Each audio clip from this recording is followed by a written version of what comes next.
Business owners, you and your best friend are about to launch a business together. 6 months from now, one of you stops showing up. Who owns the company?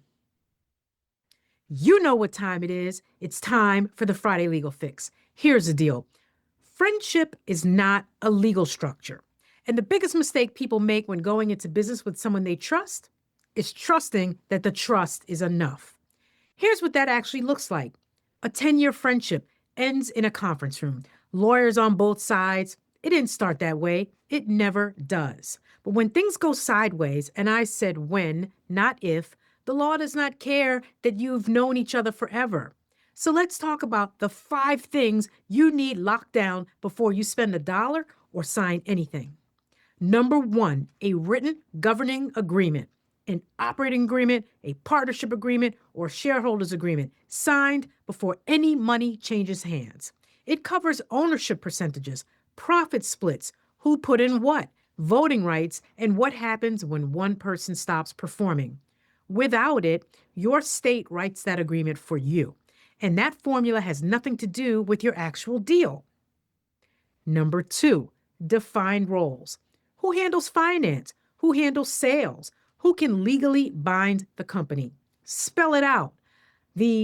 I thought you were handling that problem destroys your friendship more than any bad business decision.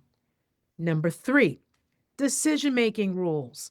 Which decisions are routine and which ones require both of you? What happens when you disagree on something major? Because a 50-50 friendship can become a 50-50 stalemate fast. You need a deadlock breaker before you need it. Number 4, clean and clear financial rules. Who contributes what, and what happens if one partner can't contribute more later?